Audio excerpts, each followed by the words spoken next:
우리가 미래에 대해서 관심이 있는 것은 현재 이 시점에서 보다 더 현명한 결정을 하기 위해서입니다. 많은 사람들이 2017년에 우리 경제가 참으로 어려워질 것 같다 하는 견해를 가지고 있습니다. 왜 그러는지 오늘은 김동원 교수 그리고 권대중 교수 두 분을 모시고 왜 2017년에 그렇게 어려울 것으로 보는지 얘기를 나눠보도록 하겠습니다. 우선 김동원 교수, 우선 크게 봐서 경제 흐름으로 봐서 왜 그런 얘기가 나오는지 설명 좀 해주시겠어요? 예, 저도 그 시중에 2017년 그 위기설이 있다는 얘기를 듣고 또 그런 걸 또 확인도 해봤습니다만은, 예, 최소한도로 우리가 성장률이라든가 이런 것 측면에 봐서는 2017년에 그렇다고 해서 저희가 무슨 뭐 마이너스 성장을 한다든가 또는 뭐 무슨 새로운 금융위기가 온다든가, 예, 그럴 가능성은 아니라고 생각합니다. 예, 그럼에도 불구하고 2017년을 굉장히 그 걱정하는 이유는, 예, 바로 이 금융적인 측면에 이제 문제가 있기 때문입니다. 그건 왜 그러냐면은 이 경제가 이만큼 그래도 그 뭐 3% 내외의 성장으로 버틸 수 있었던 큰 것이 뭐냐면은 바로 이 부채 때문입니다. 예, 그러니까 2014년 같으면 정부 부채를 포함해서 총 160조 원의 그런 그 부채가 증가를 하고요. 예, 금년의 경우는 대략 거의 그 정부 부채 포함해서 거의 200조가 늘어날 거라고 봅니다.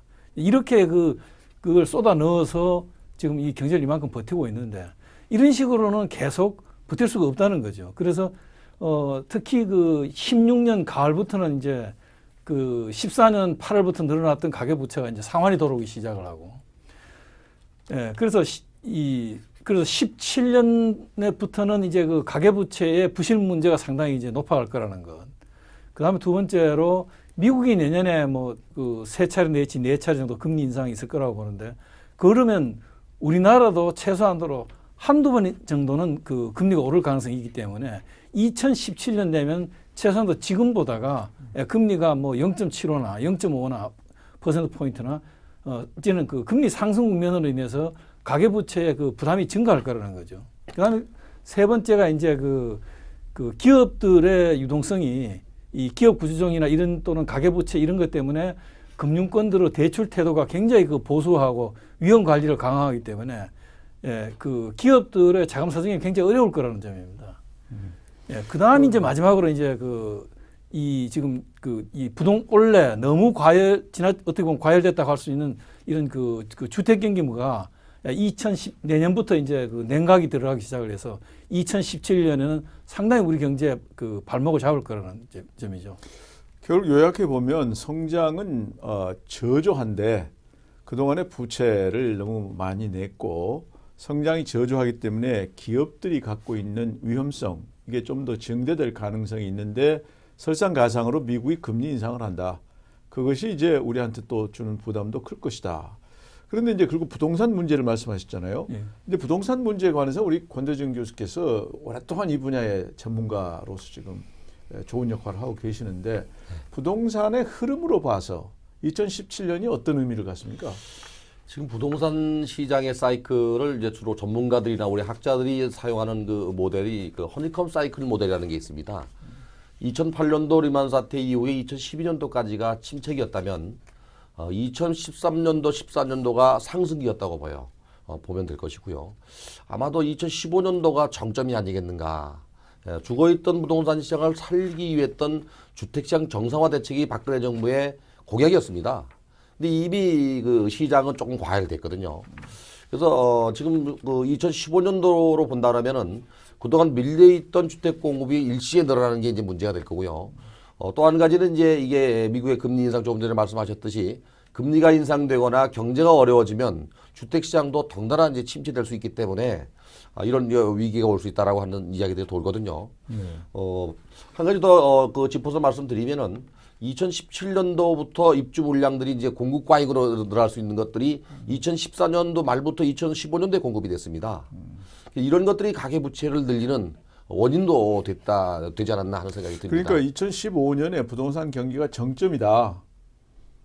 15년에. 그러니까 부동산 사이클로 봤을 때의 정점이 아니고 공급량의 정점이라고 그러니까 보여집니다. 공급량의 정점이다. 네, 네. 근데 이게 결국 2017년에 이제 네. 입주도 하게 되고 뭐 네. 이렇게 될 텐데 그때 수급 구조상에서 공급 과잉이 좀 생길 수 있다. 네. 그게 이제 중요한 이유 중에 하나고 네. 이제 금융 요인으로서는 그게 부채 많은 부분이 가계 부채로서 그거를 구매한 거고 거기다가 금리 인상 요인이 또 겹칠 거기 때문에 네. 수급 구조상의 문제를 조금 더 악화시킬 수 있다. 네. 그래서 2017년에 어려울 수 있다. 이런 얘기죠. 그렇죠. 네. 성장이 그런데 좀 뭐 한 4% 돼버리면 좀 낫잖아요.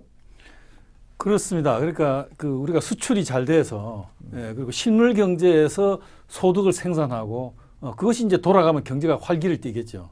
그런데 그 실물 경제가 이 거의 뭐 작년에 3.3을 했다 그러고 올해 뭐 한 2.7 그리고 내년에 뭐 크게 봐서 금년이나 큰 차이가 없을 거라고 보이는 이런 2%대로 간다고 봤을 때 결국은 그럼에도 불구하고 중요한 거는 그 2 내지 3%의 성장 자체도 아까 말씀드린 것처럼 가계부채, 국가부채 엄청난 그런 유동성의 그런 지원 하에서 형성됐던 거고 이거를 특히 16년부터는 이런 식으로 계속 그렇게 지원할 수가 없다는 거죠. 그러니까 그쪽에서 이제 지원이 줄기 시작하면 즉 이제 은행들이 지금처럼 이제 가계대출을 이렇게 공급하지 않게 되면은 결국은 이쪽 시장 쪽에서는 결국 그만큼 돈이 안 돌게 되고 그만큼 이제 활기를 잃게 되고 이런 것이 결국은 17년간에 가서는 금리 인상과 연관해서 결국은 이 큰 짐을 지울 거라는 뭐 그런 시나리오입니다. 그러니까 세계 경제 흐름도 그렇고 국내 내수 상황도 그렇고 고도 성장은 이제 어렵다. 이제 그렇게 보신다 이거죠. 정부의 계획은 그동안 이 자산 시장 때문에 이 경제가 너무 묶여 있다. 그래서 자산 시장을 활성화해서 부동산 시장을 활성화하면은 이것이 그 내수를 진작하고 또 이것이 그런 그 성장의 모멘텀을 만들어서 경제를 본격적인 그 성장 궤도로 올린다는 것이 그 정부의 그 계획이었던 것 같은데, 그런데 문제는 뭐냐면 이것이 그렇게 해서 이제 부동산 그 대출 규제를 풀고 해서 이걸 해줬는데 문제는 제 생각에는 정부가 가지고 있는 계획보다가 너무 시장에서 너무 밀어 올린 겁니다. 은행들도 이 그 부동산 담보 대출을 너무 많이 드라이브를 걸었고 이게 너무 많이 밀어 올렸고 정부가 당초 예상했던 것보다가 너무 일찍이 시장이 과열돼서 그 후유증 때문에 정부 예상처럼 이렇게 순탄하게 계속 쭉 뻗어가야 되는데 뻗어가지 못하고 갑자기 올라가니까 정부가 예상하지 않은 그러니까 부동산 경기가 절벽이 생기게 되는 거죠. 과열됐다. 네. 동감하십니까? 저는 거기에는 조금 그 반론의 말씀을 드릴 수 있을 것 같아요. 10월 말 기준으로 가계대출이 1166조가 넘어서 연말까지 1200조를 좀 보고 있거든요. 근데 그 내면을 들여다볼 필요가 있습니다. 이 1200조가 넘는 가계대출 중에서 주담보대출이라는 주택담보대출은 500조 정도밖에 안 됩니다. 나머지 그럼 뭐냐? 이거는 개발 사업을 하기 위한 그 건설사에 줬던 프로젝트 파이낸싱으로 간 PF 대출입니다. 그리고 또 일부가 한 20% 이상이 그 상계형 대출입니다. 사실 상계형 대출이 더 위험한 거거든요. 이 부동산 대출보다는. 이 가계대출 문제가 뭐 예전이나 지금이나 계속 화두에 되고 있는데 실제 내면적을 들여다보면 자기가 자기 집을 가지고 대출받던 주택담보대출을 그 범위는 500조가 안 넘기 때문에 큰 문제가 없는데 사실 사업을 하면서 받았던 PF 대출이 문제가 되면 기업이 넘어갑니다. 이 대출이 공급량이 늘어나면서 많아진 겁니다, 이게. 그 가계 부채 내용에 대해서 좀 말씀해 주시겠어요? 지금 이제 구조를 좀 설명해 주셨는데.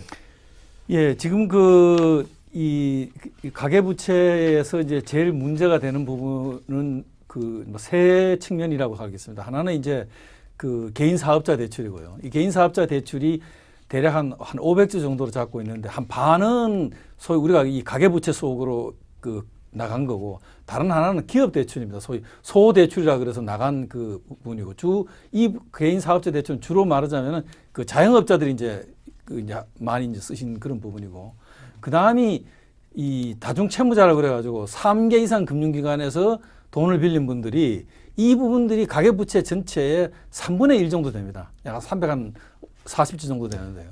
이 부분이고 그 다음이 이제 이 채무의 상당 부분을 60대가 이제 가지고 있다는 거죠. 상환 능력이 낮은 60대가 가지고 있기 때문에 제일 위험한 부분이 이런 개인 사업자의 다중채무자의 고령 차입자.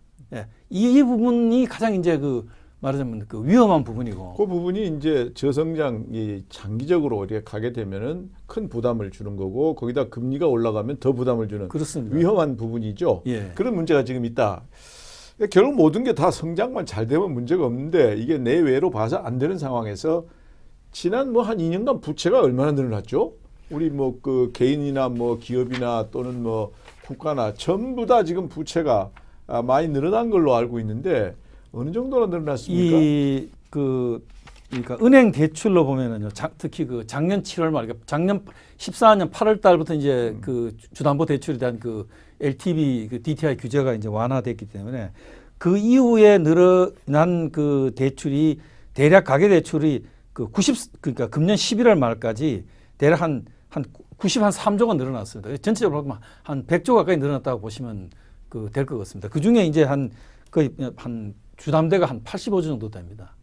아까 말씀드린 것처럼 이 금융에서 돈을 풀어서 그 주택 경기를 활성화해서 내수 진작하는 이런 큰 프레임을 가지고 있음에도 불구하고 정부가 그러니까 그 14일 날 가계부채 종합 대책을 발표를 했습니다. 그러니까 이건 정부가 왜냐하면 당초에 정부가 생각했던 건 이대로 두는 건 정부 스스로 정부조차도 그냥 위험하다고 생각하기 때문에 이제 여기다가 이제 그 조치를 취해서 앞으로는 그 주택담보대출을 받을 때 또는 가계대출을 받을 때 소득 증빙 자료를 즉 상환 능력을 굉장히 꼼꼼히 보겠다.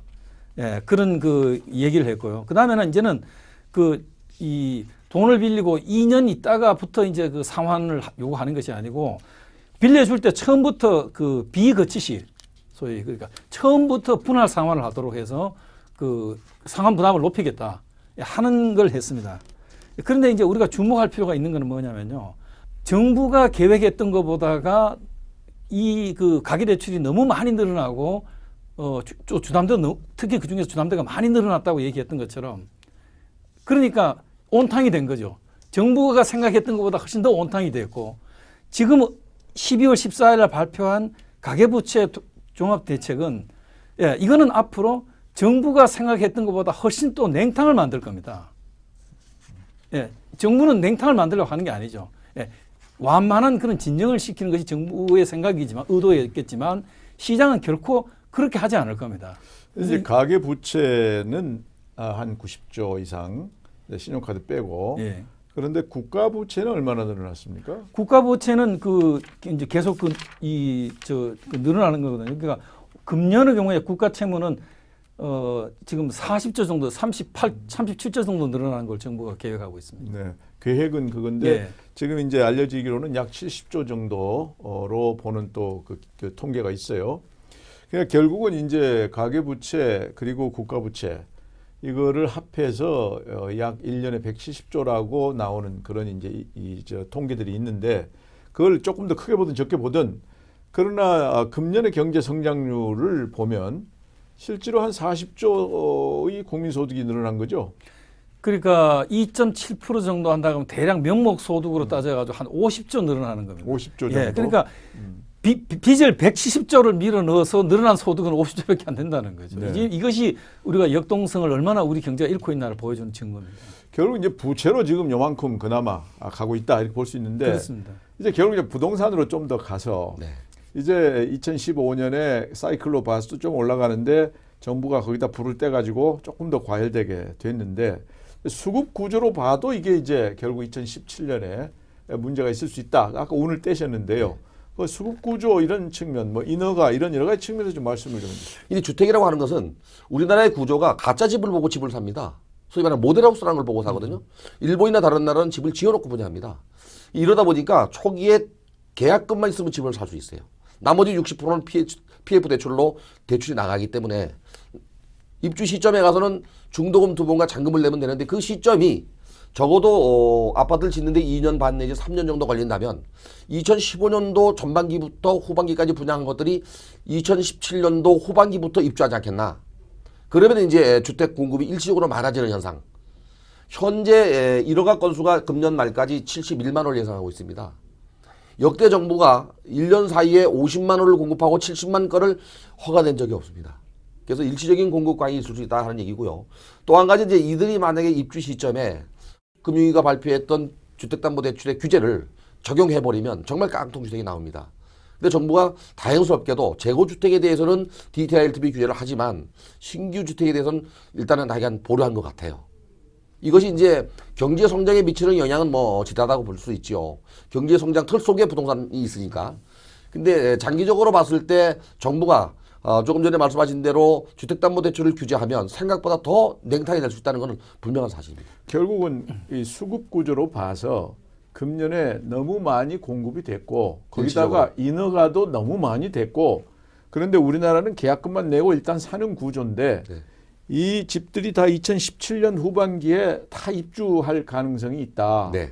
그래서 2017년 후반기에 이게 공급 과잉 현상이 있을 수 있다. 그리고 이미 지금 현재 주택 그 공급된 것 중에 약 40%는 전매됐다는 또 통계가 있거든요. 네. 그걸로 봐서는 이게 분명히 과열 현상이 있고 투기가 이미 들어가 있다. 이렇게 보여지는데 뭐 투기는 어느 정도 있어야 뭐 부동산이 된다니까. 네. 그런데 2017년 후반기에 그러니까 상당히 부동산 시장이 지금 깡통주택 개념 같은 것도 나올 수 있다. 네. 이게 이제 전체적인 경제 흐름하고 이 부동산 시장의 흐름하고 함께 어울려 가지고 2017년이 상당히 염려된다 이런 얘기가 나오는데 그게 있고 또 하나는 제조업이 지금 이제 어렵지 않습니까?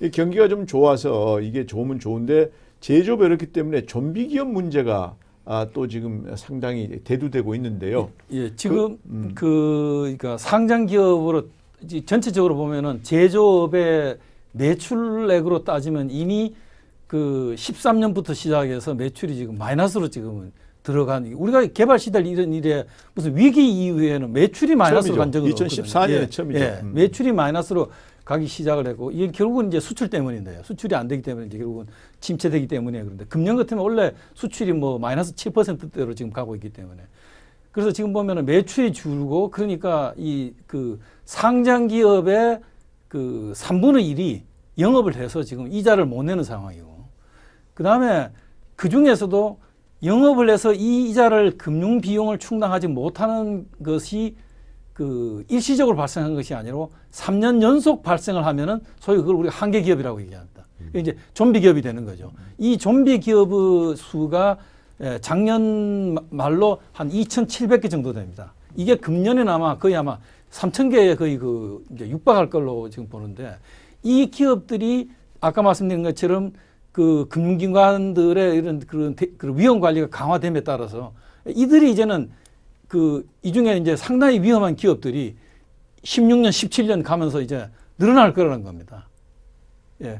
그런 점에서 굉장히 그 유동성 측면에서 위기감이 높아질 거라는 거죠. 그러니까 지금 현재도 좀비 기업이 많은데 2016, 17을 지나면서 17년쯤 되면 훨씬 더 많아진다. 그렇습니다. 그러면 이 좀비 기업들은 그동안에 순전히 빚내서 연명을 해왔는데 이자도 못 갚으니까 이자 갚으려고 돈 빌린 기업들 아니에요. 그렇습니다. 근데 2017년에 가면 도저히 못 버틸 거다 이거. 예. 그래서 그것도 어렵다. 예. 그러니까 전체적인 흐름이 나쁘고 부동산이 좀 그때 문제가 생길 거고 좀비 기업들도 그 이상 버티기 어려운 기업들이 너무 많아질 거다.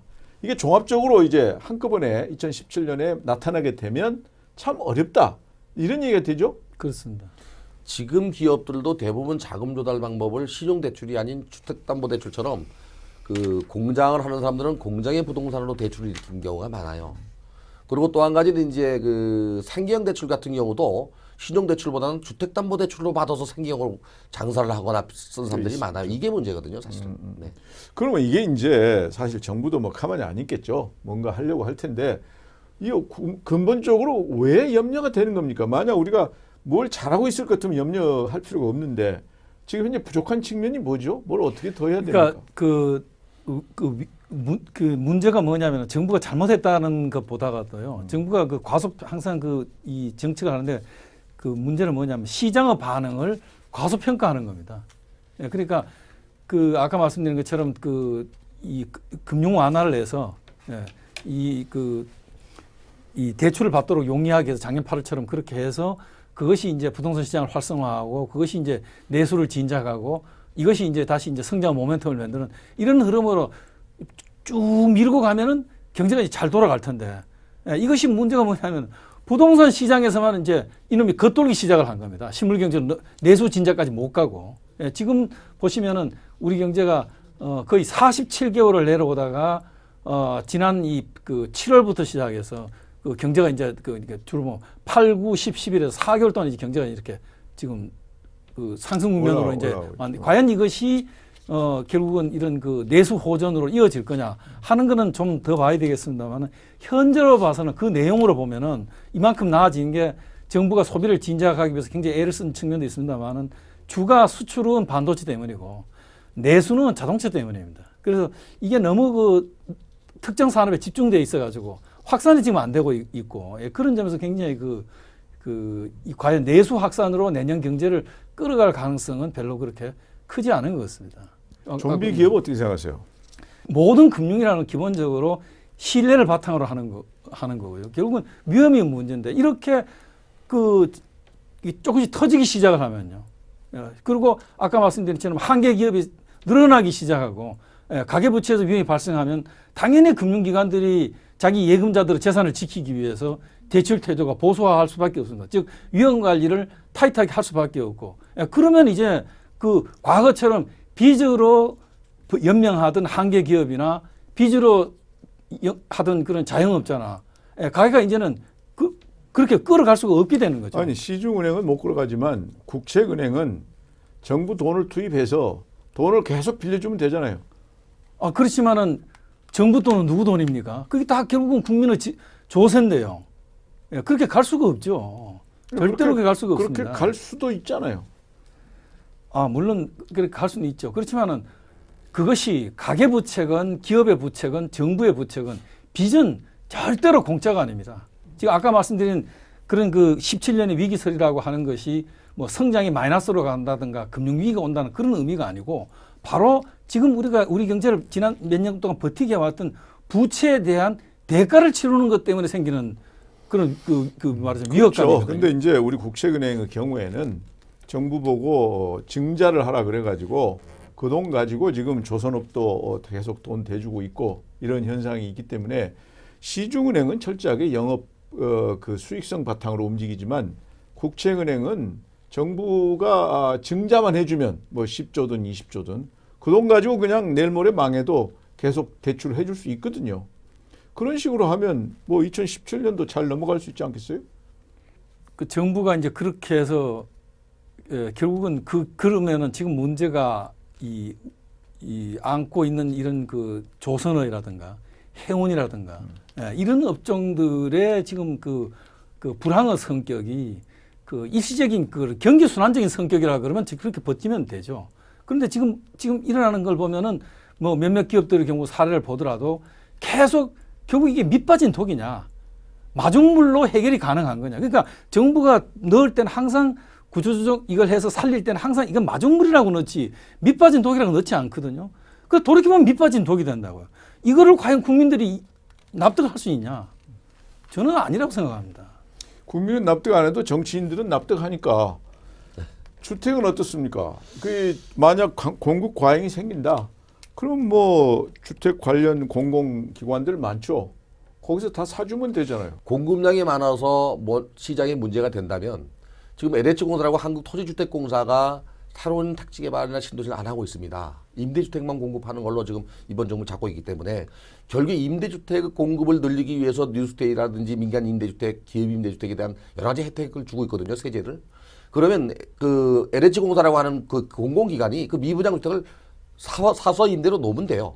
근데 과연 그렇게 할 수 있느냐? 그 양이 또 너무 많아져도 문제가 되고 그렇게 되면 일단은 문제는 이미 계약금을 주고 들어간 수분양자에게는 신용불량이 걸립니다. 이게 파장입니다. 계약금도 못 받고. 그래서 어제 정부가 발표한 내용 중에서 제가 몇 가지 이제 직언을 한다면은 1년 거치 이 나머지 원리금 균등분할 상한으로 간다는 건 갑작스러울 게 아니고 적어도 지금 3년서 5년 되는 걸 단계별로 내렸어야 되는 것 같아요. 올해는 3년, 내년에는 2년, 후년에는 1년. 이러면 시장의 충격이 완화되지 않겠는가. 그 얘기를 제가 하나 하고 싶었고요. 또 한 가지 제가 블로그에 올린 얘기 중에 하나가 지난 1월 달에 부동산 3법이 통과된 게 있습니다. 그 중에 내용을 보면은 그 개발이익 환수에 관한 법률이 아직 살아 있습니다. 그 중에서 재건축 초과이익 환수제가 있는데요. 이거를 2017년도 말까지 이연시켜 놨습니다. 그러다 보니까 강남 서초 일대에 20년, 25년 넘은 그 공동주택들이 어떻게 보면 멀쩡할 수도 있는데도 불구하고 내 집이 망가지기를 바라는 나라는 우리나라밖에 없을 겁니다. 그래야 재건축이 되니까. 그래서 우후죽순식으로 재건축을 추진하다 보니까 평당 4,250만 원짜리가 나타나는 거죠.